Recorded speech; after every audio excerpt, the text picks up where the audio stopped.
Hello. What's going on, Paul? What's going on, man? It's been a long time since we've done something like this. Yeah, I mean, I so look like a whole new long. person too.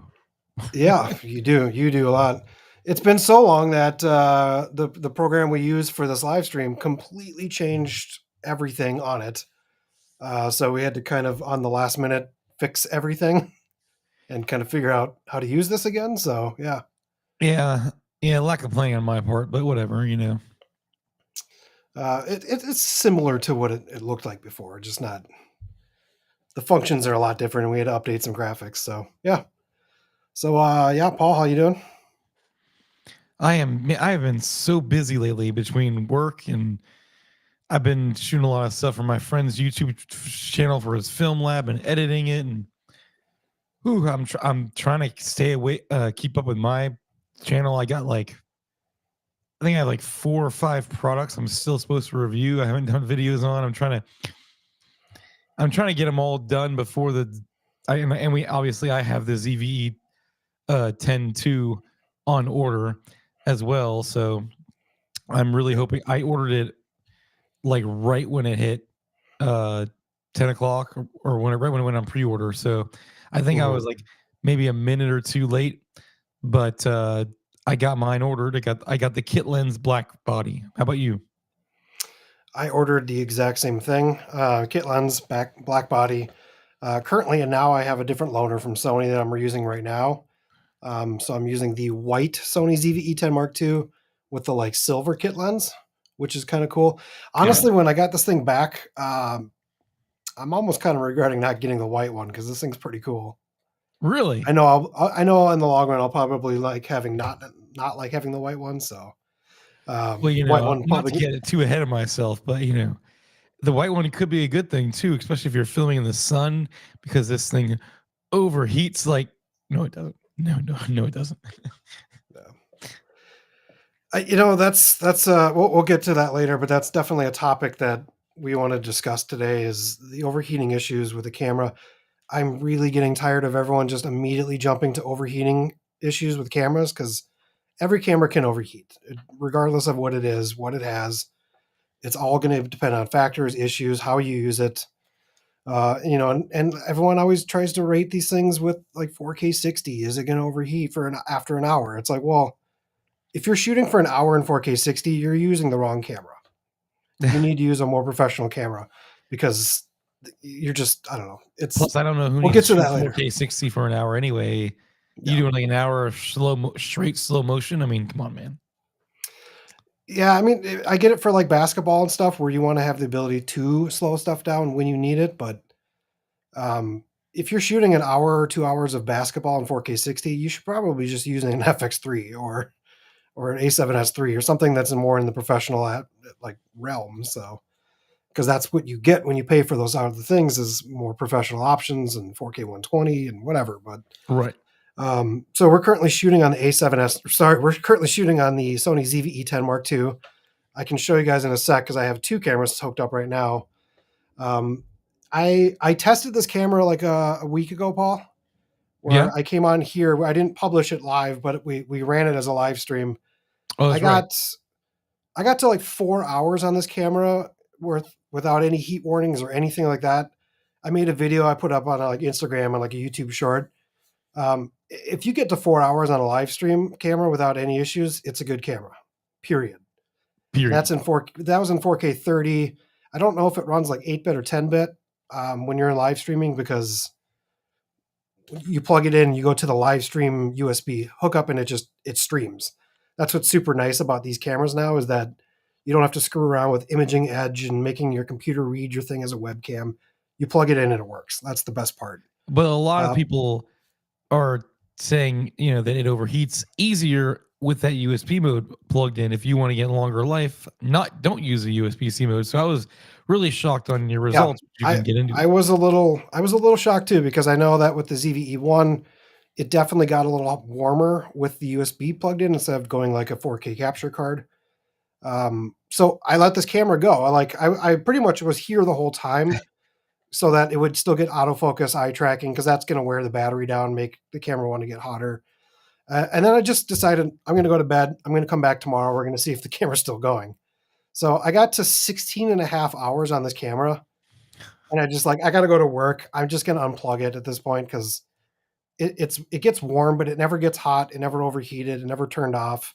I mean, the crazy part too is that, Yeah. the battery didn't die. Like this, I'm using the A7C, the version 1 with USB-C, and I think after a certain amount of time, it will the camera will die, but because it can't charge Right. the battery fast enough to that as it's using it. But that ZV-E2 can pretty much last.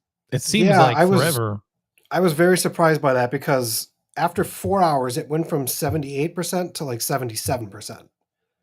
And then I don't remember what it said at 16 hours. I might have a picture of it, but it only dropped like a percentage in every 4 hours. So like the other older versions of these cameras, yeah, you would lose 10% every hour until it eventually died. That's why I used a dummy battery at some point. Dummy batteries can also make the camera hotter as well. So there is that as well. So, but yeah, we're currently shooting on the white ZV-E10 Mark II with the Sigma 10 to 18 f2.8, which is my new favorite lens for this camera, by the way. I can even go wider than this, like by a little bit more. So this is about a 15 millimeter equivalent on full frame. 15 millimeter equivalent, and I think like a 30 millimeter equivalent full frame. So It'd be like 27. 28 maybe. Yeah. Yep. I can kind of show you real quick a comparison between. I also have the ZV-E1 with the 16 to 35 G Master lens on it. I can switch to that real quick to see kind of what they look like here. Let me check that First, I out. would say show your two camera angles and see if you Yeah. can guess which one is the ZV-E1 and which one is the ZV-E10 Mark II. So I probably kind of gave it away by already starting this video, Paul, but did you say that? Was it the camera? yeah. So here's one angle with one lens and one camera. And here's the other angle with a different lens and a different camera.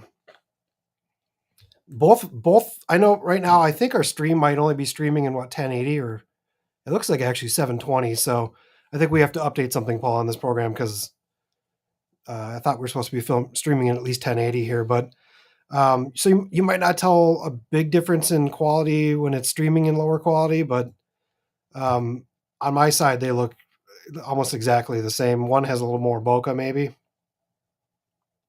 But yeah, this one's the Sony ZV-E1 with the G Master 1635. So you're looking at about almost a $4,000 setup with this camera, versus the other one is about a $1,400 setup, $1,500 setup.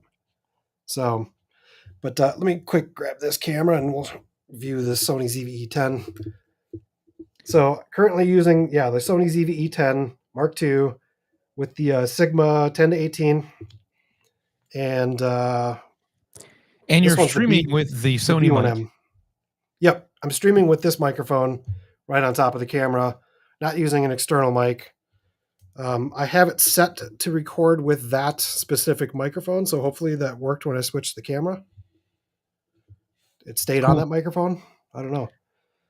Let's go back to the ZV. Well, actually, I don't know. This thing, what I really like about the white one though is it's kind of cool. I don't know.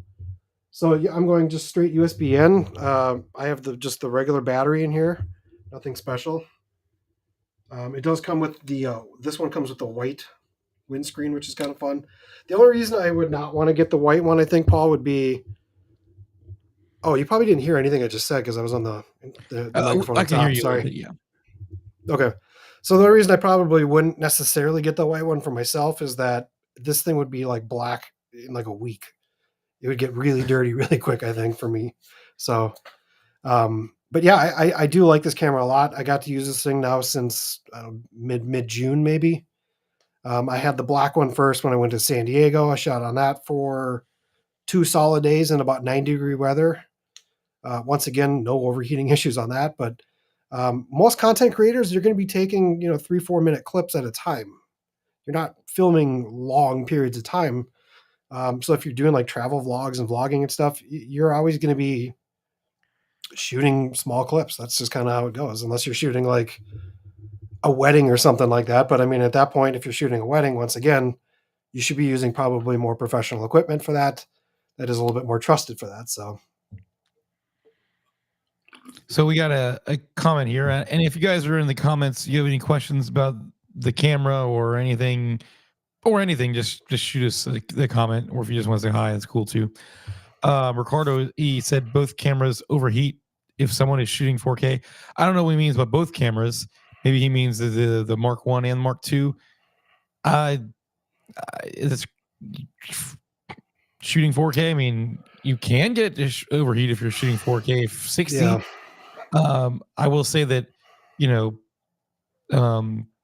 shooting a lot of 4K in San Diego, Kyle had no problems outside, a mixture of 4K 24 and 4K 60. You know, as your normal shooting, and like, you know, maybe if you're shooting, you know, for 4 hours straight with no breaks, I mean, Kyle has more experience Yeah. with it than I do, but I know that if you're talking about both cameras too, the E1 that he's shooting on for his live stream and the E10 II, the E1, does it overheat? Him and I shot on a hot day, Universal Studios all day long too, and we had no problems. And at Disney, and I mean, I think And that was we almost joked around, all. he overheated Yeah. before the camera did. Honestly, that was almost all shooting 4K 120 as well. Yeah. So the ZV-E1 had a firmware update. It originally included the ability to shoot 4K 120, but it also, in that update, it said camera stability performance update.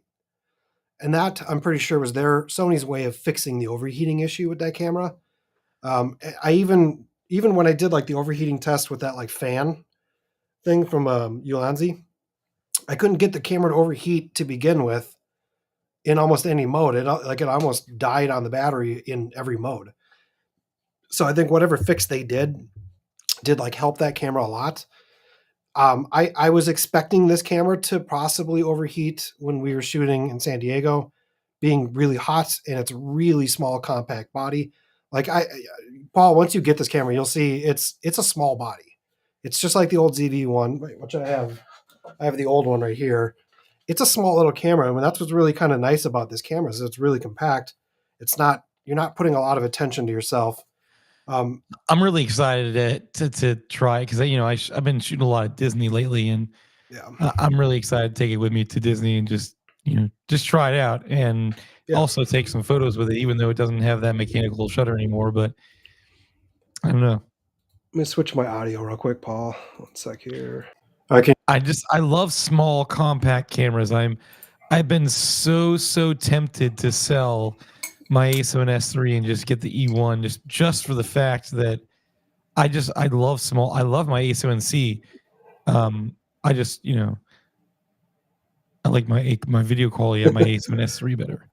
I can't go too far with this because I'm plugged in. Can you still hear me, Paul?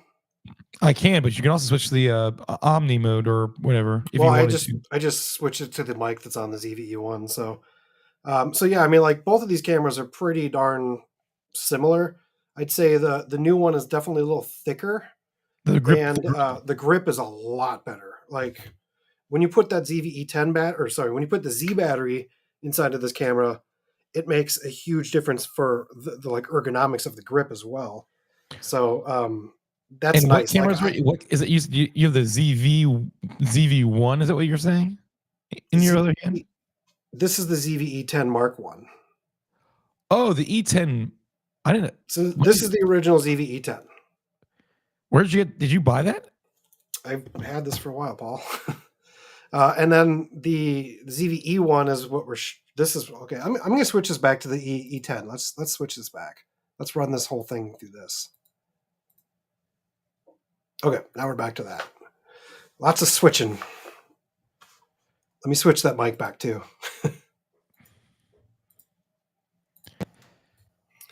Mr. Camera Junkie in the house. What's up, man? What's going on, man? So yeah, so back to shooting on the ZV-E10 Mark II.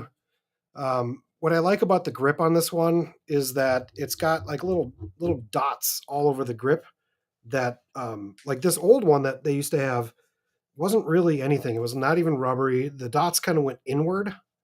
So there was never really much of a grip there. Plus, the grip sucked itself. The new one has like dots that stick outward, so it actually has a grip to it, and then it actually has a grip because it has that Z battery.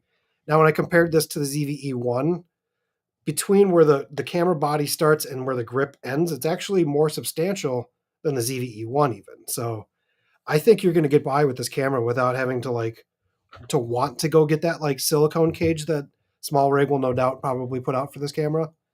But which is nice because if you can have a really small compact setup, that's awesome. Like, Yeah, I've been wanting to move away from the cage that you got me for the A7C. It's just I, I like how small it is when I take it off, but I miss that grip handle, so I ended up always putting it back on. But mhm. Are we connected to the USB? Yeah, so we're running USB-C out ZV-E10 Mark II. I can show you guys again in a sec with the other camera, but yeah, we're running just that. I did a preliminary test earlier about this, and I got to 16 hours on a live stream, and I finally just turned it off because I had to go to work. So this thing's did quite better than I thought it was going to. Never saw the heat light, never turned off. And about 5 or 6 of those hours, I was actually in front of the camera, so getting all the eye tracking, everything like that, was still making the camera use more power and stuff. So quite astonished how good this camera is going to be. I think this is going to be one of the better live stream cameras going forward out there. So, and the kit lens isn't bad. Like I think I showed you before we started the stream, Paul, the like 16 millimeter kit lens. It looks pretty darn good on this thing, and I think people are going to underestimate how good this actually is for a kit lens. I've used the kit lens on this other camera for a while. It's not terrible. It's not great. It's just it's a good beginner lens. This actually seemed to be pretty nice. Plus, it has that breathing compensation with the camera, so I think this is a pretty solid lens for it starts you at like a convinced me to buy it. 3.5. I was like, Yeah, I was gonna get the body only, and I was like, no, yeah, it's only $100, and the lens itself is like yeah. 200, This 250. this So lens is you might like as well just 300 get. bucks. Yeah, I think if you buy this outright, it's like 299. Also, you can't get the silver one buying it outright. The only way you can get the silver lens is to buy it with the white camera. Hmm. So if the silver lens is up your alley, that's unfortunately the only way you're going to get this. So yeah, I don't know. We'll see. When I get that new black one, I might have to be. I might slightly regret not of buying the white one too. The nice thing about the white one is that to a lot of people, it's going to look more like a toy, and they're just going to be like, "Ah, whatever. I'm not gonna watch that guy as he's vlogging." So maybe there's something to be said about that too. So And which lens are you using right now? Are you using the Sigma this is 10 to the 18? Sigma 10 to 18 on the I f2.8. Looks I like right now, just and this bought isn't that even. lens. That Yeah, like lens right is now, I bought it, and it's coming in on Friday. this is the 10 millimeter lens. I'm only about this far away from the camera, so it's about a 15 millimeter full frame equivalent. So if you want to get a camera, if you want to get the Sony ZV-E10 and you're using it for vlogging, 100%, you're going to need a wider lens because this does get a little too tight, I think, when you're at 16, especially if you're using active stabilization. Like, you wouldn't use active stabilization when vlogging with this. That is the one downside I think that Sony did with this camera, is they put out a 16 to 50 when they should have put out like a 10 to something, 10 to 30. I mean, it's kind of interesting that everybody that I see, they're all pushing the Sony 11 millimeter, Sony 11 millimeter. Yeah, and yes, that 1.8 is probably nice, but I don't hear very many people talking about this Sigma 10 to 18 2.8. I Yeah. don't know why. So the initial videos you're watching are all videos that Sony sent us this camera. The Sony sent me this one as well. So you're not going to be promoting Sigma lenses necessarily during a Sony video. That's the way I kind of took it from a lot of people. I really could care less. When I did my video, I used my Sigma 10 to 18. I used this. I even used that like 70 to 200, which is probably a dumb idea for a introductory video, but everyone keeps saying like, why are you putting those expensive lenses on this camera? Well, I wanted to show this camera can still work with those lenses. You can still achieve like breathtaking imagery with a cheaper camera. So, and that's the whole point of having a camera that you can take lenses off of, is you can put any lens in the Sony lineup on this camera This as is long a as it's very good point right here. He's pre-ordering it for the B cam for the FX30, and this camera is pretty much the FX30 in a small ZV body. I mean, it's got all the guts, and they just cram it. Yep. I mean, I'm actually kind of shocked on how much Sony put into this camera. When you compare it to the FX30, you're only missing out on what the fan, obviously Well, the nice body, and you know, yeah. This camera is definitely closer to being the FX30 than the A6700 is.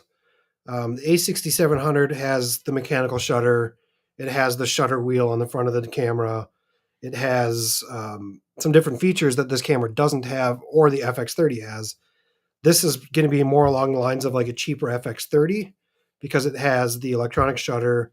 It pretty much the only, yeah, like you said, it doesn't have the fan. It doesn't have the five axis IBIS, which is a pretty big difference for that right. camera. Some people will pay the extra money for that. I think as long as you're using stabilized lenses or OSS lenses or even like wide lenses with active stabilization, this camera is going to get by for most people. Um, but yeah, this thing's definitely way more in the realm of like the FX30 than it is this, and it's going to have a lot of the same imagery. It's going to have the same settings. It has the same dual ISO. Um, the one thing I did notice though, Paul, when we were streaming, when I was kind of going through the menu system for like a menu setup video, this camera has 1/48th of a second shutter.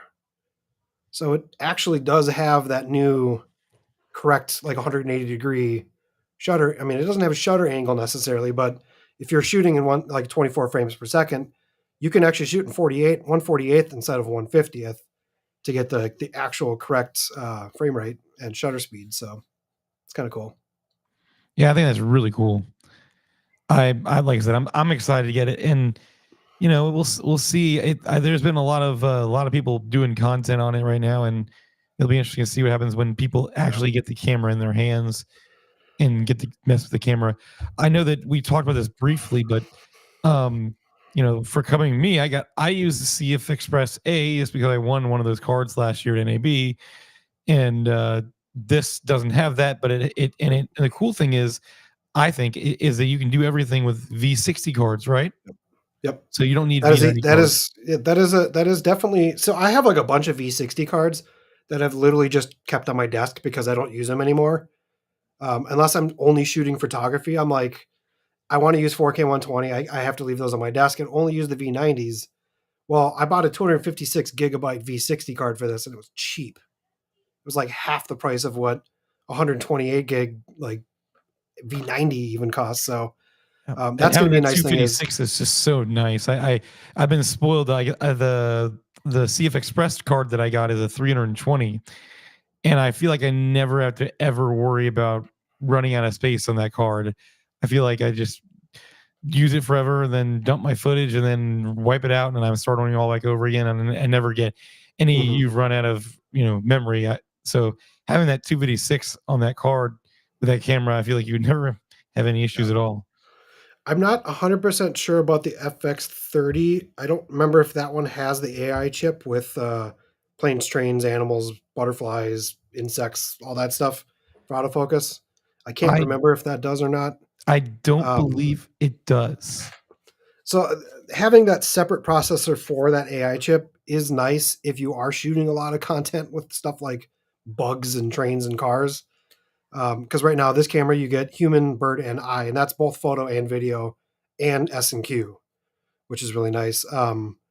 Some of these cameras in the past, like you wouldn't get that for video; it'd only be for photography, which is How is awesome the now new that you can time get it for lapse video. feature?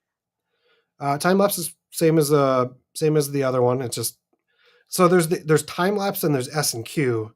I just do all my time lapse in S and Q at this point because you put it in 1 frame per second, slow your shutter speed down, and record like 6-7 minutes, and then you get your 15-20 second clips. So Yeah, I mean, I thought it looked because I great. I heard that did. people were saying that it seems like they have a new time lapse mode where it does everything for you, but I don't know what the difference between that and the S and Q 1 frame per second would be. I have no idea. I think I don't know. I guess there is a time lapse photo function in there, but because it's like an electronic shutter, it's going to be the same as a video, really, anyways. So I mean, 26 megapixel, I guess, versus like a down res 6K. I don't know, because that's the thing is this camera is 6K down resed into 4K, so you're getting a really oversampled 6K footage with this camera, which is arguably sharper than the A7S III and the FX3, Ace ZV-E1, stuff like that, because that's like straight 4K. Sometimes over sharpening is not a good thing. You might want to de-sharpen your footage a little bit in the camera, but and what is this the thing base ISO with this thing? 800? 800 and 2500, and that's going to be for S-Log 3. If you're not shooting in S-Log 3, I don't think it makes any difference whatsoever. I think the base is like 640 or whatever it is. I don't think there's a dual native unless you're shooting S-Log. So the really nice thing about this camera is they're making log footage like really easy. So now, actually I have a clip, Paul. Let's just show that clip instead. Because this kind of maybe talks about the new processor, new 10-bit, and S-Log 3. Right off the bat, it's going to be that 10-bit 422 coloring. So you're going to go from like 8-bit, which was like 16 million colors, all the way to like 1.1 billion colors. So in post, you're really going to be able to push this camera for color grading. So because this camera has 10-bit codec, you're now able to shoot in S-Log 3, which just means you're going to capture the most high dynamic range with the sensor, keeping your highlights and your shadows from clipping. And then in post, all you need to do is add that S-Log 3 conversion LUT to your clip, and then it'll bring back your contrast, and then you can actually grade your footage from there. So this camera does have a lot of the color profiles like S-Log 3, S-Cinetone if you guys don't want to use log footage at all, but it also has a new setting called log shooting. So if you just want to put it into log shooting, it's still going to shoot in S-Log 3, but it's going to kind of give you the image of what it looks like in the back, what it would look like in post after you add your correction LUT. Now the other really cool thing is you can add user LUT, so if you already have a LUT that's your conversion LUT, you can import that straight into the camera and select that as your user LUT, so then you're going to be able to view your final image on the screen, and then in post you could still have to add that LUT, but that's one really awesome option. So to kind of further explain on that, there's a mode in the menu system just called log shooting. Now this is the same thing on the FX30 and the A6700 now. If you go to that, it automatically puts it in S-Log 3 or S-Log 3 Cine Gamut. And then you would just go on the back of your camera, there's like your viewing LUT. It'll show you Sony's like Rec 709 conversion. Right. It'll also allow you to upload your own versions of LUTs that you have. So like I have my conversion LUT that I use for all my videos. And then I use like the Phantom LUTs, stuff like that too. You can import all those, and that's going to show you on the screen what that LUT looks like in post. So if you don't like looking at the metering so much and you want to just look at the actual image on the screen to base your exposure, you can just do that and you're going to see what it looks like in post. Now you can also bake that. There's a way to do it where you can actually bake the LUT into your file. Yep. I have to figure it out on this camera because it's a little different than the A6700 was, but you can like put your user LUT and then it actually bakes that into your footage. So that way, if you want like a creative look without having to go back and post and change it, you can do that. For me, I probably would never do that because the nice thing about shooting log footage is it takes your highlights and your shadows and it does this so that you can put your conversion LUT on there and then expand out your highlights and shadows. So you can you'll never clip your highlights and shadows. You have a lot more control over your final look. You might get lucky with like when we shot. Remember, Paul, when we shot at Universal with the microphone video? Yeah, I accidentally baked that LUT into our footage. The problem was I went plus 1.7, so we actually overexposed that baked-in LUT, so that I didn't really have as much room to like grade that afterwards. But for someone who isn't used to shooting log footage, who doesn't really have all the experience with like converting and color grading, this camera's making it easy because you can just get a LUT from Sony, or if you want to get one from the Arri Phantom LUTs, or Peter Lindgren's got some. Everyone's got their own like conversion LUTs. I have one as well. You can just put it in the camera and then see what it looks like and then correct it later. And I gotta say, your footage looks fantastic. If you guys have not been able to check out his LUT, I mean, I'm a little biased, I know, but I've actually been using it, and I've been really enjoying it. I've been using it a lot, and my buddy that I edit for, he's like, "Wow, these colors look pretty good." I'm like, "I know. I've been toying with some new LUTs, but yes, that's pretty cool." So now that this Sony, can you bake the LUT into the E2 as well, just like the E1? Yeah. Well, Yeah, you should be able to. It's I have to kind of figure it out again because it's slightly different than what the A6700 is, and I don't know why that is, but I think you have to not shoot in. I think you have to turn log shooting off and then actually shoot in S-Log3 and then use a LUT, and that bakes it in. So I know it does bake it in for sure when you use the vlog setting, which is kind of cool, like the Cine vlog. Right. Which it seems silly, but on the fly, it's kind of cool. Like if you want to put a specific LUT on that, which is kind of fun, you can put like a LUT or a look, and then you can change the warmth and like forest, ice, summer, all that stuff. You can change your look also. So if you want to kind of just do like maybe you're doing a gag sequence where the black bars come in and all of a sudden your color LUT looks very cinematic or something, you can kind of do that with that Cinevlog setup, which is kind of fun. I really think it's just cameras just going to it's going to be really good for just kind of content creators or travel vloggers and things like that that want something that's easy to use. It's not too expensive. You have a huge array of lenses you can do less expensive because it's APS-C, and you're going to get better footage video wise than the previous ZV-E10. Not to say that this is a bad camera. I still think this looks great, Right. but this is not 10-bit. This is 8-bit. You can shoot in S-Log2. The problem I always had shooting in S-Log2 is that once you convert that back, you got a lot of color noise and like shadow noise out of S-Log2.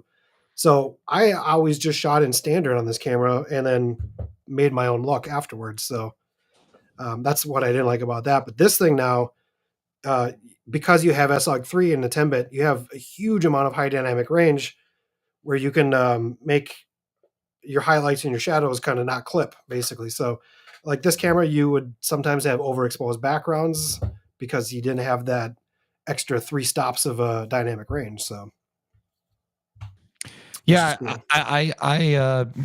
yeah. Somebody says that they love he loves that they don't cripple, anti-crippling for Sony. I love that too. It's great. Brad is with us today too as well. Welcome, Brad. What's up, man? He's debating on his first big camera purchase. He's got a lot of drones, but I guess he's Yeah. his first big camera purchase. He was curious comparing it to the A6700, which he might want to get. I've used both of these cameras quite a bit now. Um, they're going to be very similar cameras. It depends on what you're doing with it. If you're going to go more photo based, this A6700 is more of a hybrid camera, so it's definitely better for photography because of the separate AI chip with all the different autofocus modes. It has the mechanical shutter, so you're not going to have any issues with like indoor lighting, mixed lighting, LED lighting, things like that. Because that's the one thing about the electronic shutter is that you will get some banding or striping sometimes if you're indoors around weird LEDs. And it's not all LEDs; it's just specific ones that are out of sync or something. So it's I haven't noticed anything yet, but I haven't really shot a ton of indoor stuff with this camera yet. Most of the stuff I did was outdoors. Right. Outdoors, you're not going to get like if you're using this as like a travel vlog camera or a content creator, you're never going to notice it because it's outdoors. You're never going to see that problem. It's the only time you're going to see that issue.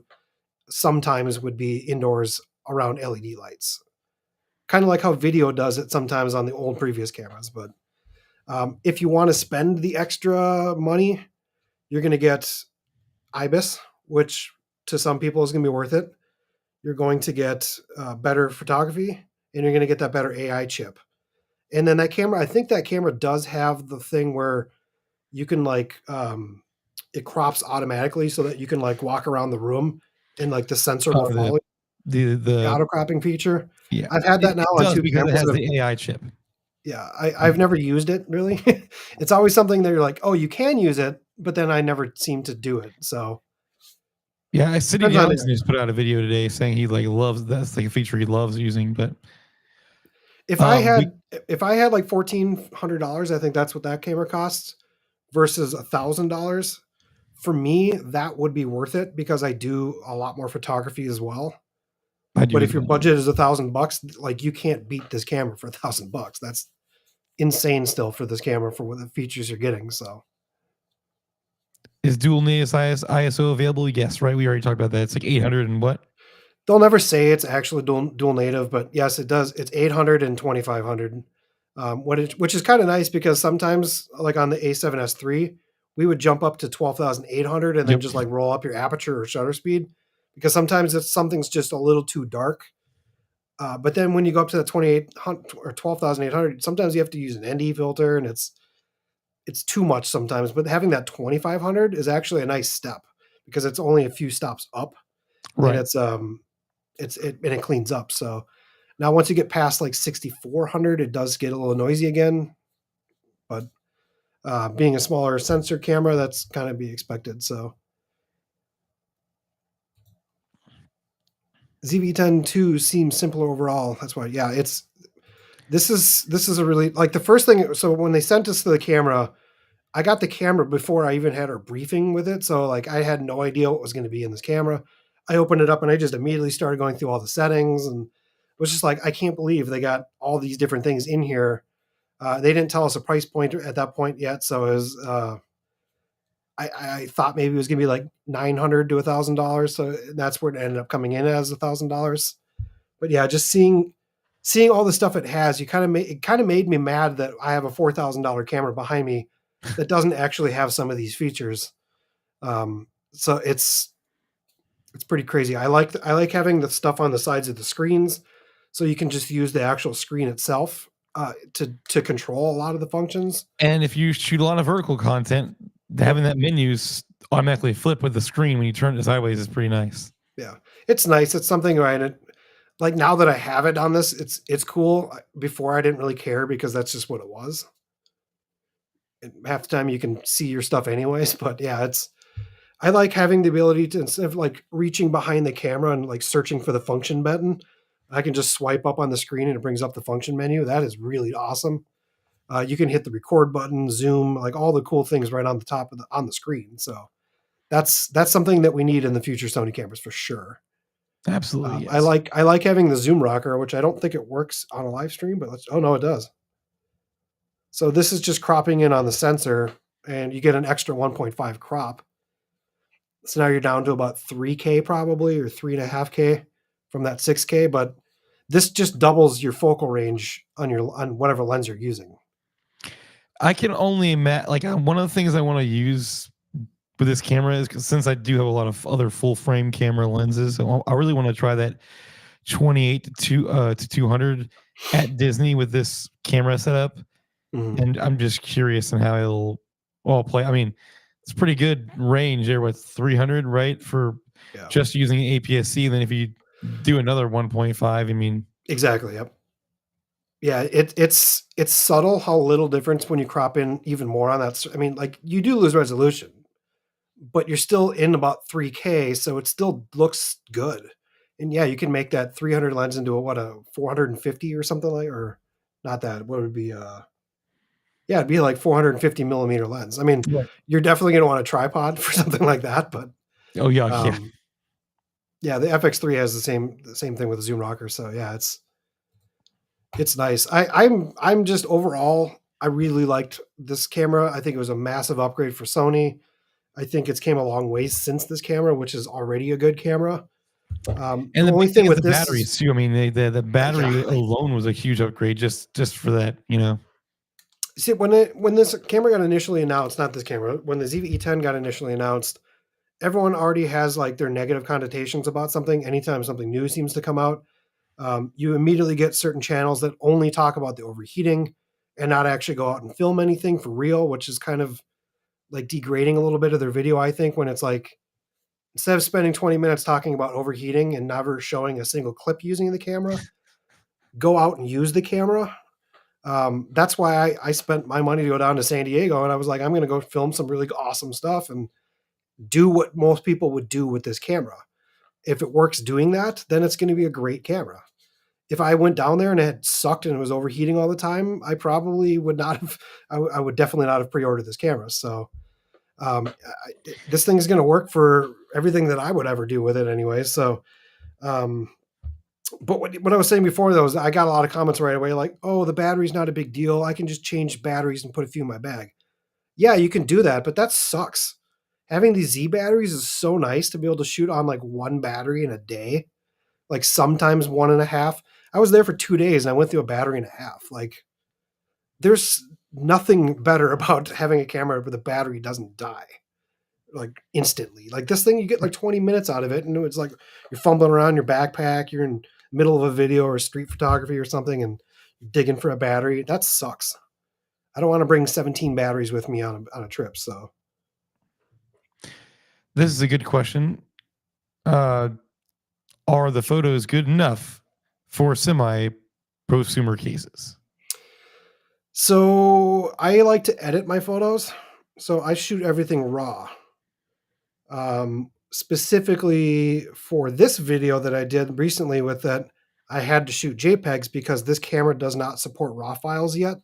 Not until, like in Lightroom, this camera will not have Lightroom RAW capability until this camera is released. So I kind of made the initial mistake of shooting a lot of photos in RAW files, and then I went to go to Lightroom, and they won't even load because they weren't supported. Wow. So this camera still shoots amazing photography. I have a little clip I can show you, Paul. It's going to look better if you were seeing this in 4K or on my Instagram or something, but these are all JPEGs. All I want is satisfaction. Make a move, baby, you got nothing to lose. Give me that, give me that, give me that good reaction. Gonna make it right, little like an offer I can refuse. I'm on the road, it's my time. Taking control of my life. I want to run no red lights. I've got to run this show. You always take me so high. You always make the highlights. I love the way we vibe. You're like a centerfold. Ooh, that's really sweet. You got what I need. Sipping on the potion. All that good emotion. Just my kind of heat. Keep it on repeat. You know, one of the funnest parts about shooting that video is I went for like the Barbie soundtrack style music, and it's got a good vibe with that San Diego clip. So yeah, I mean, like this, these look just as good as the ZV-E10. They look like my A7 IV in some cases. Let's not forget though, like the A7 IV, when you put it into Super 35 mode, that's effectively what the A6700 and the ZV-E10 Mark II's sensor is. So it's I used a bunch of different lenses. I brought 3 lenses with me to San Diego because I have them, and that's what you use with an interchangeable camera. So I did shoot a lot of some stuff on the Sigma or on the Sony lens. Like this is a Sony 16 to 50 lens. It's got some decent little background blur. These are little babies that were born right in front of us, which is kind of cool. And then I did shoot some stuff on like the 70 to 200. Still looks absolutely amazing. Like this was a 70 to 200 as well. And I think that shows like everybody's like, oh, why do you shoot on such an expensive lens, with that camera? Nobody's ever going to, well, I think it showcases just how good the camera really is, and to be able to take good images with that good of a lens as well. Still, I don't know. Yeah. I mean, if you have the lenses and you want to bring them with, you can put them on this camera. When people say that, I get it. Like you're probably not going to have a $3,000 lens and a $1,000 camera, but guess what? I have a $1,000 camera and a $3,000 lens, and I brought them with. So it's sometimes it's just having the right setup or a smaller setup or a tool for the job, but having the ability to take any lens from the Sony E-mount lineup and put it on this camera is sweet. You can't do that with the full frame cameras because there are a lot of APS-C lenses that will not work with the full frame bodies. There's some that you can get away with and kind of hack to make them work, but not everything will. And then, I think on this one, I want to say this one was the kit lens as well. This is a long exposure, but you get some really good images still. That new kit lens is actually really sharp, and it's optically a lot better than the old one. So that image was really good. I love that. I love the way you did the water. Just looks so good. I think that was like a 4-second long exposure or something like that. Yeah, long exposure, man, that was so good. But yeah, I have that like C-Ray 16 60 millimeter APS-C. This is like a 1.2. I love this lens on these cameras. I did bring the C-Ray 75 with to San Diego, and I got a lot of really awesome shots with that as well. I thought that thing was one of my favorite new lenses that came out this year. Is these C-ray lenses? They're only like $300. The old versions of these kind of had some autofocus issues, but these new ones are really good. Oh, they the Nighthawk? Is that what they are? These ones are the Sniper series. Sniper. Okay. So yeah, bad name for present times, but yeah, I mean you can get this in 16, was it 16, 30, 56, 24, and 75. And that 75 looks so good. I think, do I have one here with the 75? This one was the 75. Now that one has some overexposure because the sun is directly behind the dog, but that one's 75. Like you get some really crisp photos with a really good blurred background on that lens. So, but like I said, APS-C lenses, you can get these things like at a fraction of the price of full frame. So this is going to be a nice camera to bring with me all the time now as well. When I went to San Diego, I brought the E1 and the E10 Mark II. That's it. I didn't bring the A7S III. And I got more stuff in my bag, so I was able to bring like another lens, which was you're not helping my case right now. No, I mean, I'm going to be putting out a video here shortly, Paul, on like the lenses that I would recommend for this camera probably. But I came up on APS-C because that's what I could afford. I was using the A6400. I used to use the RX100. I had a bunch of APS-C lenses that sat on my shelf because I couldn't use them anymore. And now I have them back, and I have the ZV-E10 Mark IIs on the way again. So I'm going to be able to use that, these a lot more. So, and I really like the Sigma 10 to 18 lens on this camera because it's so small. I bought it. So, I mean, I figured that if I was going to buy one lens, I would want to buy a really wide lens for the APS-C stuff and then just utilize my other full frame lenses for everything that's not super wide. Yeah. Let me quick answer this.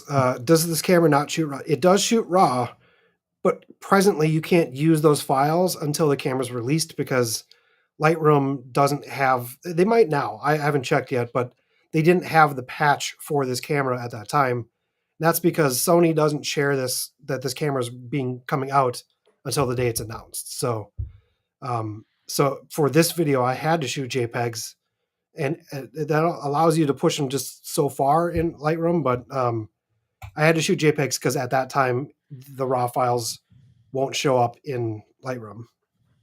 That's going to be with any time a new camera comes out. Anytime you see photography in videos that are pre-production cameras, they're always going to be in JPEG unless that camera provider has their own software. And I think Sony does have Camera Raw. So I could have maybe edited them there, but I'm used to Lightroom. So yeah, it does shoot RAW. It shoots JPEG, shoots RAW, and you can shoot it to make it both, just like all the other Sony cameras.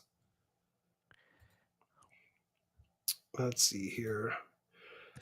I'm excited to try it with real estate stuff. I'm going to try to use that Sigma lens and see if someone can get away with it. Because, I mean, I shoot a lot of bracket shots. And so not having that mechanical shutter, we'll see how much it'll affect the quality. But I'm very interested, very interested. Yeah, indoors, that's the thing you can't really control because you never know what LED lights are going to affect the camera. So you could see some like window blinding where it just looks like you have window blinds on their back wall or something. That's something that could happen.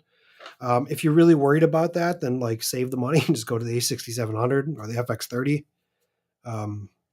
But yeah, like $1,000 for this, that extra $400 buys you basically like this lens that I'm using. So if you're just looking for a sweet vlog setup. Now, I will say for vlogging purposes, the things like these cameras, like the Pocket 3, for strictly vlogging or like walking, aiming at yourself, this is probably a better choice because it's more stable, it's a wider lens, and it still looks really good. Now, I've seen all these people already doing the like Pocket 3 versus the ZV-E10 Mark II. It's a terrible video to do, in my opinion, because it's like you're taking a camera with a fixed lens that only shoots wide at like a 20 millimeter focal range or 18 or whatever it is versus a camera that can put any lens on. So like in some things it might be better, like walking and vlogging, but that's about it. After that, you're so handcuffed to that focal range that having a camera with interchangeable lenses, or even a point and shoot camera that can change focal ranges, is a better bet if you're shooting that kind of content. So it really depends on the kind of content you're shooting, or the like using the right tool for the job. Like Right. you wouldn't use a GoPro for, photography. You would use a GoPro for snorkeling or surfboarding or something. So if you're planning on showing compression and zoomed in shots, you're not going to use a Pocket 3 because you'll never get that. So it's that's what's kind of nice about having just like the right camera for the right situation. For sure. Yeah, I'm like I said, I'm stoked. I am shooting. I'm really hope we get it like within the 2 day. Like hope they're supposed to ship July 31st. Mm-hmm. I'm hoping we both get in the first round and we can get our cameras in like the second or third or whatever.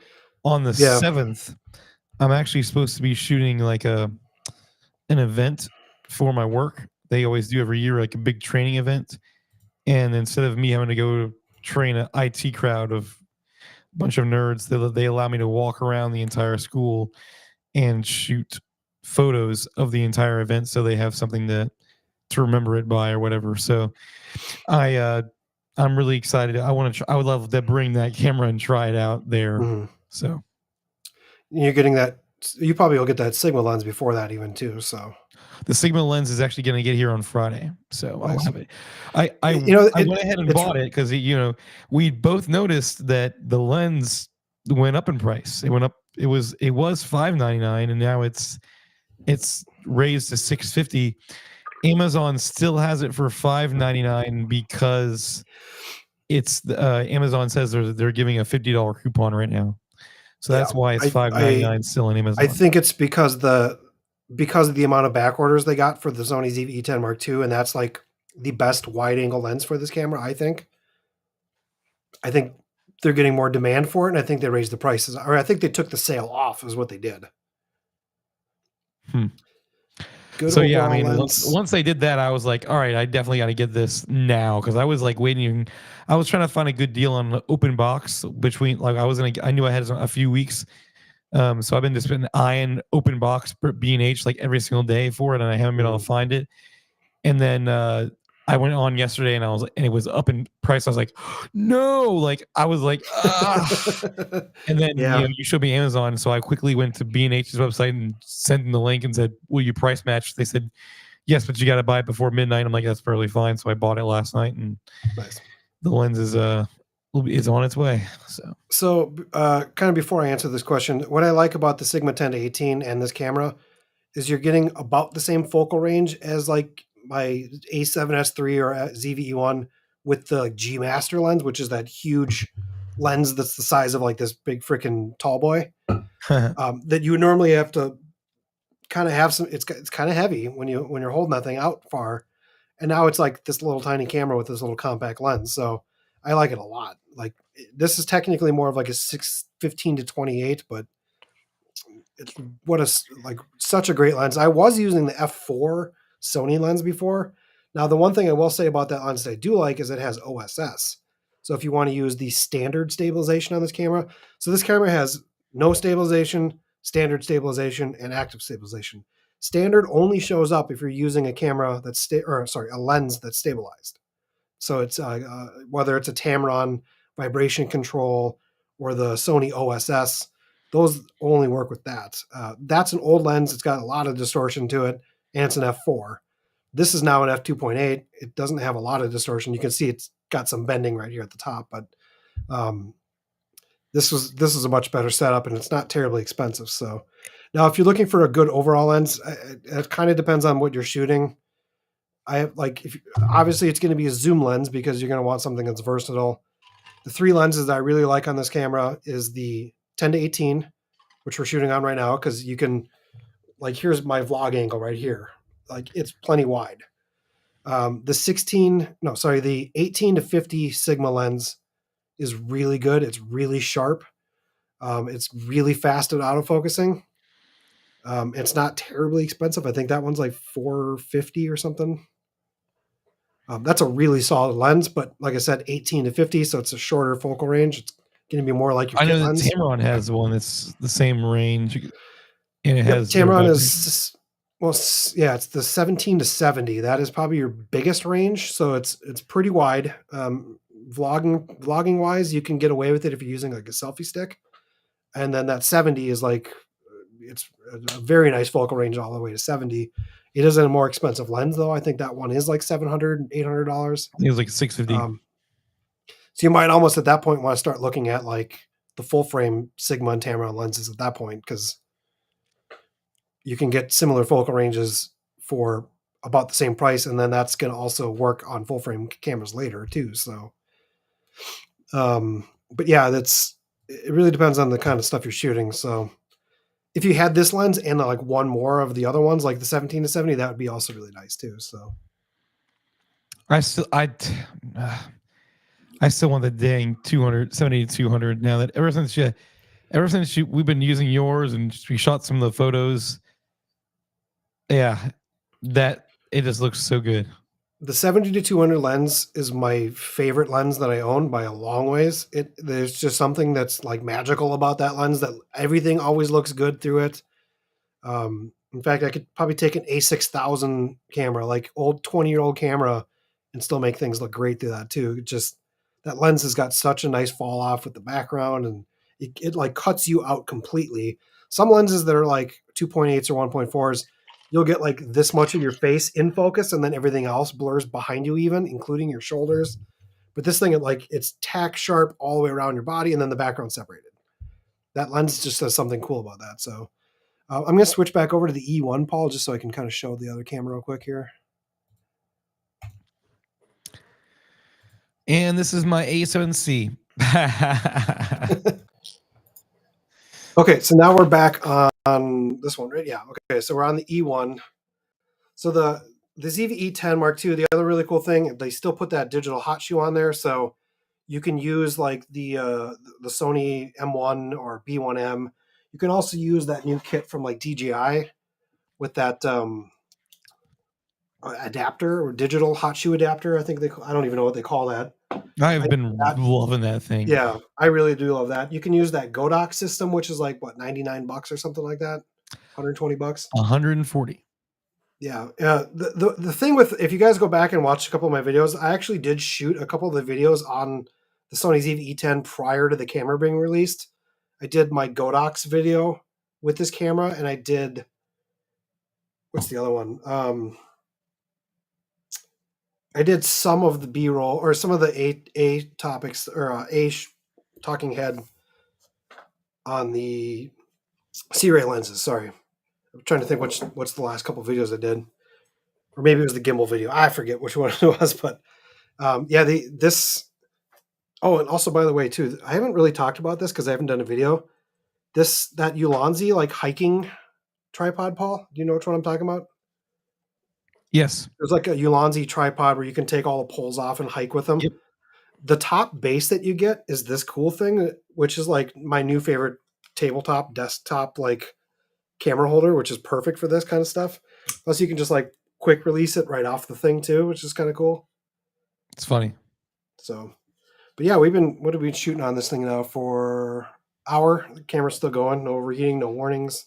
It's not even that warm, which is kind of cool. So, but yeah, I really like that hot shoe mount. That's one of my favorite features that they added to this camera. I'm glad they put that there. I like the new switch that they added. I like the record button because you can program that to be something else. Because I always just change my like shutter button to be my record button. So now you just gives you more options to like customize your other buttons, which is cool. So you are missing some dials, but like I said, because you can customize those other things, you can kind of work around that. So somehow I just connected something. What did I do? I changed my focus mode from FaceTime. What happened? Oh, product showcase. You have product showcase on the camera, which is kind of cool too. So see, that's one thing that camera has that the 6700, and it just goes back to Brad's comment about wanting something easy use. You know, you could do the exact same thing with any of the other Sony cameras. It's just it's a lot more digging into the menus and a lot more. Yeah, I buttons to don't think tweak. you actually get product showcase on the A6700 though. No, you don't. That's what Yeah, I'm you saying. don't get that. Yeah. It's easier to use if you get the E10 II. And it's something, now product showcase isn't like the perfect system because there is times where I've done product showcase and like after you put the thing down, sometimes it doesn't refocus back to you. It focuses on something else. I've seen that happen, um, but yeah, I mean, like, let me turn it on the E1. Like for instance, this is product showcase, so now it just switched to that. Like that's a really nice feature, so I don't have to keep blocking my face all the time. I don't know, isn't the white one kind of cool though, Paul? Definitely getting stormtrooper vibes on that one. Yeah. The problem with the white one though is that it's gonna show reflections on windows, and so like because I know this because my A7 IV has a white skin on it with that like artwork thing, and I have noticed in some shots that I've done that I'm actually getting like reflections off the glass of me like holding the camera. And when it's black, you don't necessarily see that. So if mine was white, I don't know. It wouldn't stay white long. Plus, I really want to put. I would want to put a skin on it. I think it's kind of cool that you can get skins and put whatever color you want on your cameras nowadays. Yeah, I did put a skin on my E1 now. I put the like matte gray, so it actually looks like an FX3 now. I like putting the skins on there because it keeps the camera from getting all scratched up, and I'm pretty hard on my cameras. I just throw them in my bag. I'm not really too nice with them. I am with my lenses, but let's go back to the E10 here just to keep that one going. Sorry, E10 Mark II. I recall they would have just named it like the E11 or something like that. Yeah, I mean, they should have just named it the E11 because E10 II. I don't know, and then it kind of differentiates it from the version 1. I don't know. Mm-hmm. But Sony in naming is not that great. Yeah, it's Gen Z Vlogger. That's ZV. E stands for the E-mount system. I don't know what the 10 is supposed to stand for. I've never thought about that. I mean, it's almost like they knew, like, I don't know, 1 is going to be full frame. And we'll add a 0 to it if it's crop, APS-C. And then you notice they're 100, like 100 means it's going to be a 1-inch sensor. Yeah, I don't know. Something like that. Yeah. I don't know. I do like though that this thing does still have the same autofocus points. So it still has the like 759 autofocus points on the screen and the sensor. So you're getting the best Sony autofocus system that's out there. This one does not have the AI for all the other options, but as far as like human autofocus, bird and animal, it's the same. It's just not getting the train, the planes, the insects, and all that other stuff, which honestly, like I've used like twice. So the only time I really used the insect one was when I was showcasing it, using it for the insect one. So it is what it is. But this system works really good. It's really fast. You can control the speed, the transition speed of your autofocus in the camera, as well as like if it's locked on or if it's allows some like movement. So it's going to be similar to all the other Sony cameras as far as that's concerned. So if you want a slower rack focus, you can do that. I tend to keep mine faster just because I like having the like ability to just have it go fast. Right. But that's just because of what we do. But yeah, if you want more cinematic looking stuff, slow down that transition speed. And you can do that with this camera. You couldn't do that with these old ones. So. Ooh, I'm ready. You already have some content planned out for this thing? I have been filming stuff. I had to send back the camera originally because they needed it like right away for like an event. So I only had like 2 weeks with the camera. Probably camera camp. Then probably camera camp. But then once we got it, I got the camera sent back to me now. So that's why I have the white one instead of the black one. So now I supposedly have like 2 weeks again with this thing. They never really gave me a deadline with this. So I'm just hoping the new one will be in my hand before I have to send this one back. So that's the nice thing. Especially if I have both of them at the same time, I'll definitely do a white versus black. White versus black. Oh yeah. That sounds terrible, doesn't it? I'll give you the two options. I'll give you the two different options of like the kit lenses packages that you can get. So, but really, it's just the difference in white. I will say though, Paul, you did make a good idea with saying, does the white one have any benefit over the black as far as like overheating? Maybe. I don't know. It seems like when we were filming out in hot weather, the camera was getting hot, but it wasn't getting hot from the inside. It was getting hot from the sun on the outside, which can affect the temperature of the camera, obviously. But Right. the white one maybe is better for that. I don't know. And, maybe we'll have to test that. So, but mainly I just wanted to do the stream to just kind of show that this camera will just keep going, which is really sweet. Having a live stream camera that you don't have to worry about. So I think that was a lot of people's going because it went like all night long when you slept. Yeah, that was a big thing I saw in a lot of comments was like, this thing's going to suck for live stream because it's just going to overheat. It's like, well, I got 16 hours out of this camera, so I put that to bed. Now, if you're like filming in a really super hot house in the sun or something, I'm not going to vouch for that, but I don't know many people that live stream outdoors in the sun. So no, and you wouldn't want to do it for a long period of time if it was that hot. Yeah, you probably would overheat every camera you have. So yeah, what else do we got to talk about this thing? I mean, it's got all these new functions, new microphones. I would recommend an external mic, probably one of the digital hot shoe ones. I mean, but this new microphone is better. Those digital hot shoe mics. There's just I couldn't go back now. If I wanted to switch to camera company brands or whatever, I would. That's like one of the big things I would miss. You don't realize how convenient those hot shoe mics are until you use them. But man, yeah. And now they're getting more affordable options than just the Sony ones and more versatile ones. I mean, there's nothing like having an ECM B1M or an M1. They sound really great for shotgun mics.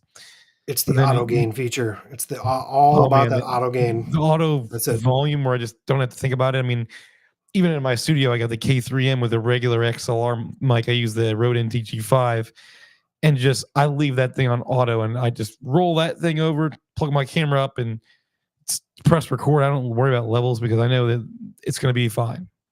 So yeah, it's I'd say now if we want to talk about cons of this camera, because we should definitely talk about some of the things they could improve on. Sure. Maybe for next one. The two big complaints that I had with this camera is the screen should be better. I feel like they did improve it over the ZV-E10 it's like double the resolution, but it still gets really dark when it's really sunny. Now you can put it into that sunny mode, which when you put stuff into sunny mode kind of tricks you a little bit because it makes it look like your photos or videos a little bit more exposed than it is. So it's always going to look a little darker when you put it in your computer. But even putting it in sunny mode, like there's times where you're like, you're putting your hands over the screen because you just can't see it. It's not that bright. And it doesn't have an EVF, so it's really kind of. And there's no, yeah. So when I was shooting in very hot, very sunny San Diego, half the day, where the sun's directly overhead, I had a hard time seeing my image. So then you really are focusing more on like, what's my exposure settings say? And it does force you a little bit maybe to do that, which is probably better in the long run anyways. But like, I'm used to my A7S III and things like that have a very bright screen. Even those I feel like could be better, but that's one big complaint I had is that the screen should be brighter. And hopefully next time they will make it brighter. Now I get if you make a really expensive LCD screen, it's going to make the price go up. That's just, you're already getting a lot for your money with this camera to begin with. And I don't think they wanted to go over $1,000. That was like, first and foremost, it's got to be under $1,000 because it'll be a better selling camera if it is.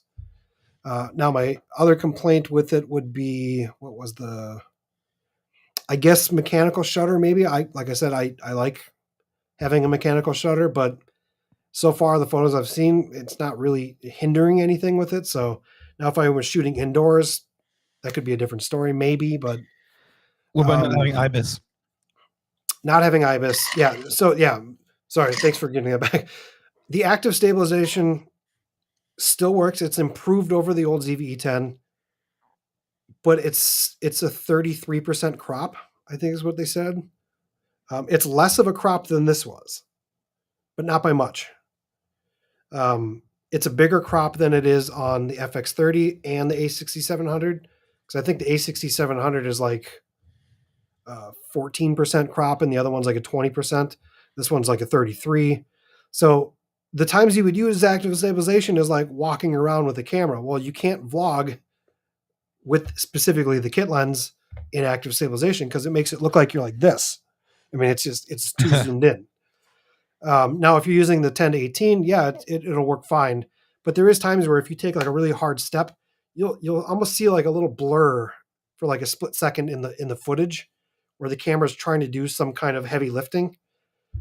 That's not my favorite thing with that. Now, if you had the FX30 with that IBIS system in that camera is really great. In fact, it might be one of the best IBIS on a sensor because the smaller sensor that you'll see. I think it even looks better than like the A7S III. But it's $1,800 camera versus $1,000 camera. So, but yeah, if they could have improved the active stabilization to be less of a crop, make it maybe even if they made it like less as good, I don't care. Like it had to be less of a crop. Now, if you add the IBIS, I don't think they keep it under $1,000. Plus, then you're going to run into more overheating issues with this camera because now you're putting more stuff in a compact camera. I think this thing's probably going to do better in heating tests than the A6700 because of that. But I don't know. The active stabilization is just a little too cropped in. Now, if you're not aiming at yourself, who cares? You can take a half a step back and film anything, and then it's actually really good. I thought it looked really good even with that 70 to 200. Just hand holding it, which it didn't look bad. It didn't shake. I didn't get a lot of like jitters or anything like that. So I think it does work really well. And it's supposed to work really well with this lens as well. Like I said, though, just not for vlogging because it's too zoomed in. That's one thing with this lens that is an upgrade too, is they allow this lens now works with all the autofocus points of the sensor. This old one apparently didn't. It didn't track the same way. And that's what's really cool about this other one pro that I never really even talked about this camera is tracking mode works in every setting. S&Q, slow motion, 4K 60. Before you didn't Clear get tracking. Zoom. Yeah, inside clear image zoom. You can use the zoom rocker. It still works.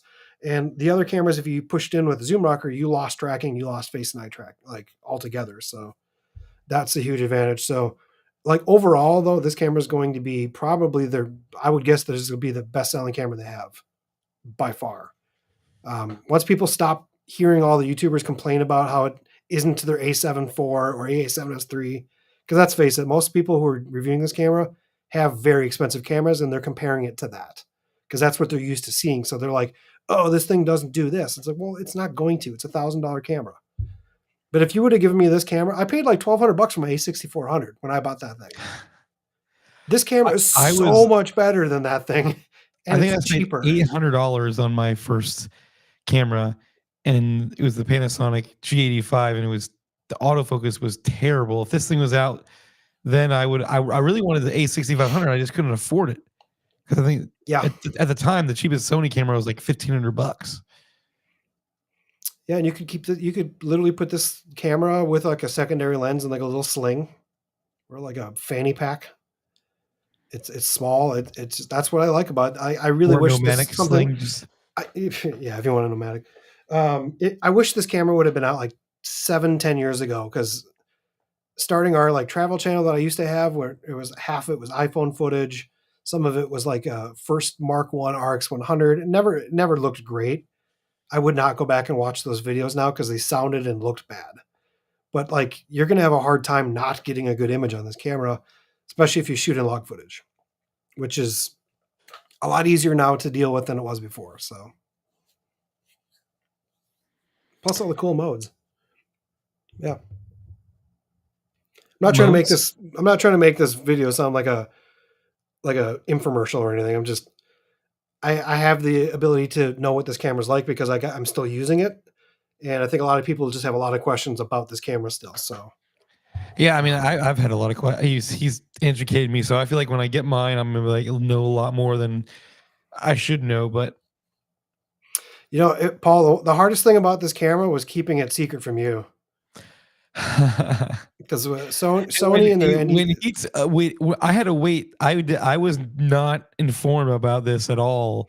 So till when the I day it was was released. watching these Yeah. previews and I see him come up on because I hit the notification bell, I was like, That's why the guy. I mean, I immediately was like, Yeah. I knew he was going to San Diego, but I didn't know why. He just told me, "Oh, I'm going there because I need to film something different." And Yeah. I'm in a rut. So I'm like, okay, whatever. I wish I could go with you, but I'm stuck here at work. And You know, at the what's end of the day, funny he's about probably like, that. he probably would never let me go with him anyway. Yeah. The other funny thing is that I kind of found it funny afterwards. Like 2 weeks later, that's where they held Sony Camera Camp, San Diego. And my Right. first thought was like, I went there because originally the reason I went to San Diego is because it was raining all week in Minnesota. I didn't want to go outside and try to shoot gorgeous footage on in thunderstorms because it's just going to look bad. Now, if I'm in like Edinburgh, like in the UK, that would have looked awesome because that's the vibe. But like, no one wants to go see rain and storm, and I'm not sure how weatherproof this camera is. I have not been told by that. I am not going to. I don't even take my A7S III out in the weather if I don't have to because I don't care if you can get that thing wet. I just don't like doing that. But as soon as I saw like people are going to San Diego Camera Camp, I'm like, come on! Like, I was hoping my video was going to stand out from different people's videos because I wasn't going to the same place as those people. And then when I saw that, I was like, you got to be kidding me! Come on, they're all in San Diego as well. So I did not get to go to Camera Camp because I got the camera 3 weeks before they even saw it. So that was the perk I got. So. But yeah, so far I'm loving this camera. I like it a lot. I've used it for a few videos. I'm planning on doing more videos. I kind of want to go do a photo POV with this camera, just I really to do. show what it can do. I guess I can't really afford to go to like Times Square or anything like that this time around. But I should go do some more content to kind of showcase the photography side of this thing because I think the big worries that people have are overheating and is it good for photography. And if you remember, Paul, like when this camera came out, when this thing came out, you remember how everyone said this is going to suck for photography? They're like, that's a video first camera. I can't shoot photos. And then I went out to New York and I did a whole video on that. And that video has like 300,000 views on it. And it very much showcases that, yes, it can do photography and it does it quite well. So I'm hoping I'm ready that for a part two because when I saw that camera, okay, mechanical shutter, no mechanical shutter, okay. I want to just do a video on it and see for myself, and I mean, I can see from your photos in San Diego that you wouldn't really be able to tell that much. It's more on I think it's gonna be more on the user end side than it is on the quality that comes out of it side. I almost kind of wonder if taking let's say the ZV-E10 Mark I and Mark II together and doing like a side by side photo shoot, like guess which photos from what, or even like bring out the A7 IV maybe, just say which camera's which, and let people decide and let them see that it's not a big deal. So I don't know. Now, like if you're shooting all indoor concerts and stuff like that, you're probably going to run into some issues there because you're dealing with LED lights on stage lighting and things like that. That might be an issue. So really depends on what you're shooting. If you shoot a lot of content indoors, you might want to look at the A6700 instead. That'll be the correct tool. So you look like you've had a long day, Paul. You're also an hour ahead of me, so I'm still working 10-hour days, and I wake up at 5 o'clock in the morning to go to the gym because when we switch to 10-hour days, I have to wake up earlier every day. So still going strong, but yeah, it definitely hits me this time of the night. I'm a night owl, so that's where I do my best work. Yeah, so I think this thing ships. Hopefully, we'll have it by beginning of August. I would assume they'll somewhere along the line when they start putting out mass productions of the camera, you'll see some issues that maybe they'll fix with the firmware update. There's still technically rumors out there I've heard about maybe a 4K 120 update. I don't know how much I can believe that because this camera is really compact, and I think 4K 120 might be too much for heating purposes on this camera. I mean, I know we know it can do it because it's the same sensor that's in the Yeah, FX30, but like you said, with the heat, not having that fan, I'm sure that's the I also reason why they just left it out, yeah, because they just said they don't I want also it just to think overheat, and people are already giving them a yeah, hard time about overheating without it in there. yeah, the same people who are giving all the hard time about overheating who've never even touched the camera. You mean those people? That's my favorite thing is all the people that are like most gung ho about this camera overheating are people who don't have the camera. So yeah, Yeah, it's I'm definitely excited to get it here in the next 10 days maybe, hopefully. let's hope for it.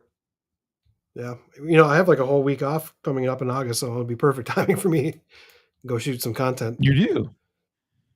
Yep. Hmm.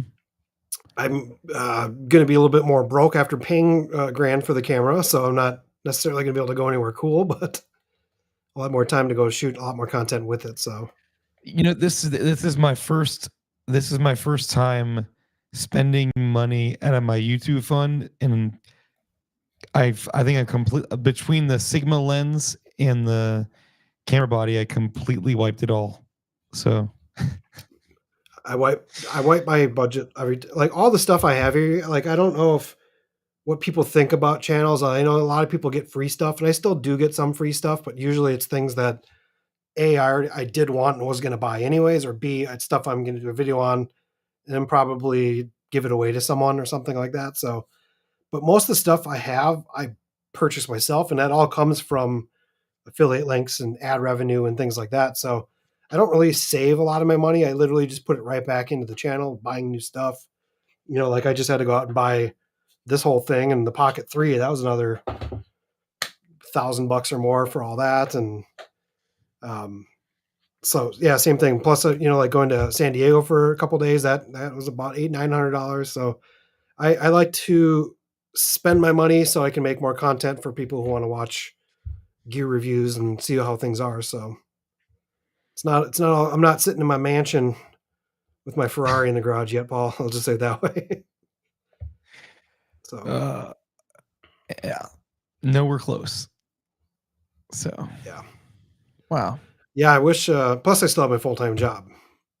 So yeah, I spend a lot of money on gear. I wish Sony would just give us these cameras. It'd be great. I would love that. So instead they give you one to you get a camera. yeah. Instead, they give you a camera to go test out and kind of showcase and see what it can do, and then you go, I really like this camera. I'm gonna have to buy it now. Dang it. So I'm a gear hoarder. I like to buy stuff, and my always intention is like, well, now that I buy this one, I should probably sell the old one. But then you get to the point where you're like, is it worth selling it at this point? Like, am I even going to get money back for it that I want that I can put towards something else? Or is it more beneficial? Like, do I get rid of this or do I keep this so I can do videos comparing it to this? So that's life as a YouTuber, man. That's what it's all about. At some point, though, I got to start selling some stuff off this place. So one day, I definitely cleaned my room, Paul. Did you see the room now? I got the Vari poles on the ceiling in the corner. I love the Vari poles. I got to get mine up on the ceiling. I just don't know how I'm gonna mount my overhead rig. Like, yeah, I've been waiting for Chris Brockhurst to finally come out with his dang video on. He has some sort of NATO rail shindig that I really want to replicate, but I want to see what it is, and he hasn't come out with his video yet. So yeah, that man needs to do it. I got one of my key lights mounted on the wall. There's my Back to the Future clock. I got the Vari pole. I got another little key. That's normally where I keep my key light when I do the standing talking desks or talking head videos. I just move it from there to there. I got my Vari pole system so I can mount my overheads now. I got another little lantern in the corner on another Vari pole. Those Vari poles, man, are super nice, and they're currently on sale. I think on like B&H for like $120 for like a pair, or $130 or something. Yeah. Well, at least when I bought mine, they were. So I had my magnet mount ceiling. I had my magnet mount that I showed you guys before, and I showed you, Paul.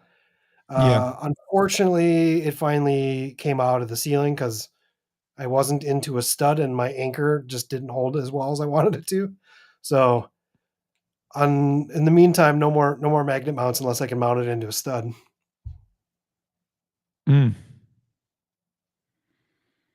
But yeah, my Yeah. goal with this room was to clear up space, get rid of all my stands, so I don't have, because it was always a chore when you walk in your room and you have to move everything to one side so you can film, and then when you're done, you have to move everything back the other way so you can edit. Everything was always in the way. It was always messy. You always had to climb around everything because you're like going underneath your key light and your stand. And I just like to be able to walk in here and just start filming. And that's what's great. This is the only Same. stand I have in here at this point is my tripod. I got rid of that couch that I never sat in. I made a little cabinet now instead, so I can keep my backpacks and all the extra stuff that I don't need to use a lot of. So yeah, that's where I'm at with the studio. I'm going to be doing a studio tour soon with all my Ooh, lights studio and tour. stuff like that. I got so many behind videos I got to get to. I had a whole slew of Pocket 3 videos I was going to get to and show you guys, but Sony sent me a camera, so that kind of got in the way. And then I had another video that had to come out right away, and so I had some other obligations I had to get to first. And yeah, so I got a lot more content coming with that, especially for car stuff. I got like fall cam car mount kit. I The just mount filmed kit that the looks other cool. day. That kind of went over nice. It's nice. It's a 3 mount suction cup kit that doesn't come off your car unless you take the suction cups up. So, and then I have like another cool car mount kit for the Pocket 3, which will be really nice. So, got a lot of stuff I got to film, but it's hard to do sometimes when all my friends are always busy doing everything else other than helping me, or whatever. If I was there, I would help Or you. half, yeah, I would say, or half the other friends that would help me, they all live in different states. So my friends aren't like Exactly. video or photography people, so they don't really care, and I don't blame them. I don't help them with the stuff that they do. So, um, yeah, so it's all solo work, and it's sometimes hard to get to everything. So, but yeah, Paul. Anyways, that's the ZV-E10 Mark II. If you guys have any other questions too, just leave me a comment in my other video about the camera, or you can leave Paul a comment in here. Sure you can answer some stuff at this point too. So I'm ready for it. I'm ready to get the camera for sure. yeah, So great B cam for everyone with the FX30 or a 6700 as well, for sure. because it's going to be everything's going to look the same. So. And I think I don't remember what I put in my description of this video, but if you guys want to check out that LUT of mine, I have it in there. Feel free to pick that up. That just helps the channel out, puts money back into buying crap to show you guys more stuff. So otherwise, I think there's links. I think I put the link for the camera in here too if you guys want to check it out.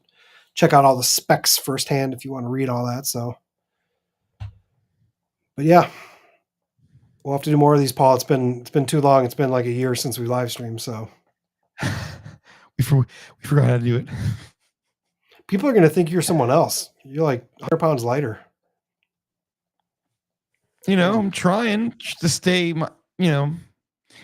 I had Chinese food the other night, and I didn't like it as much as I used to.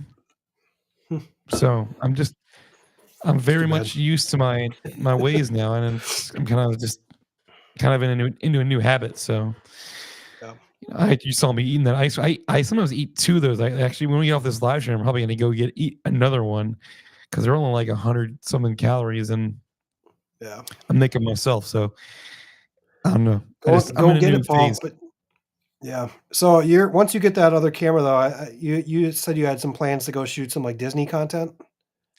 I have a lot of plans. I would like to shoot some Disney content. I definitely want to shoot some more time-lapsey stuff. I've been meaning to do that on my channel, and I got a ND filter that I'm supposed to be reviewing, a long time ago. And so I figured I'm probably going to be doing a lot of those time-lapse stuff with this new camera. I'm going to be like do a photography shoot at Disney. I'd like to be doing a real estate shoot with this just to test it out to see if it's even possible. Not that I'm going to be starting to use it for my real estate shoots all the time, but I think it's a really neat idea to, can you even just start out, doing real estate with it? So that 10 to 18 lens is going to be clutch for sure. So that's going to be I bought the 10 to 18 as my main lens, and then I'm going to utilize my full frame lenses and the kit lens. And who knows what else I'll end up getting in the future now that I got an APS-C camera to play with. I think people are going to be pretty surprised with this kit lens though, because it's a lot better than the old one for sure. I don't like the variable. I don't like the variable side of it. So you would probably want to use like auto ISO or something like that. But like, it's sharp. It does look good. You just have to make sure you're exposing it correctly when you're zooming, because it does. Excuse me, monster's making me hiccup. It does make obviously it does make the aperture change when you're zooming. So, but it does look good. That's why I bought mine too. Yeah. So yeah, I wanted to buy it too because most people are probably going to start off with that, and I want to be able to do some content with like the raw budget setup, Yeah. And then obviously I plan on doing a video using all the ECM microphones with the camera, because people do like microphone and Sony content on my channel a lot. So I'm probably going to do, definitely a shootout with the built-in microphone, and then utilizing the hot shoe for a lot of microphones, whether it's using the Godox or the Sonys or the DJI mic with the hot shoe. We're going to compare it all and to see what works best for that. I personally really like the size of the Godox and the DJI mic on the top. I feel like it's a really compact, and just having one wireless microphone on you, it seems it's real nice. The wireless thing is really nice. The digital hot shoe is super nice because it definitely gets you more in the like auto gain settings. They're not all auto gain, but you still can use the old Rode micros and things like that. They're still sound great. I still think they sound as good as sometimes some of these mics, but there's really something nice about popping the mic on, screwing it down, and that's it. Never thinking about a second thing. I'm waiting for Rode to jump in on the game and start making some of these their microphones for Sony. I don't know if that's ever going to happen, but once DJI started doing it, I never thought that would happen. I'm like, ooh, yeah, we'll see. Yeah, definitely the way this camera sits, how compact it is. I'll probably do another accessory video for this one. I would say normally it's probably going to be the same similar video, but realistically, I don't think it's going to be. I think this thing is so uniquely small and good that I don't think you're going to need the cage. I don't think you're going to necessarily need different mic, like crazy mics. I think just getting like one solid good setup and then sticking with it is going to be awesome for this. So it's almost probably going to be more about lenses than it is accessories at this point. Maybe the fall cam stuff, because that's stuff I like, but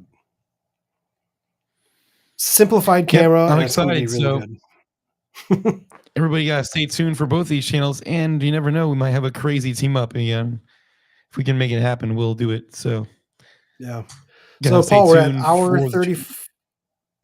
hour and 34 minutes on this camera. Nope, no overheating signs, nothing. Everything looks good on the screen. I'm still at 100%. So clearly this thing charges enough as it's going down. And I am using a USB hub that is powered, so maybe there's something to be said with that. But I don't know. This is definitely my live stream camera for sure from now on, because this one's just perfect, I think, for it. So yeah, Paul, I'll give you a call later, or maybe I'll have to make a trip down to Florida next week or something. Although it's just too damn hot down there. It's pretty hot. I don't know. It's pretty hot. But yeah, I got to do some stuff with this camera before I send this one back. So anyways, guys, leave some questions. Go subscribe to both Paul and I. Follow both of us. Yep. Instagram, Twitter, all that fun stuff. And I will see you in the future. No, I'm just kidding. That's you can say it, Paul. And I'll see you in the future. And that didn't have the same ring to it. Whatever. Bye. Paul, we don't have an outro video. But we do have No, don't.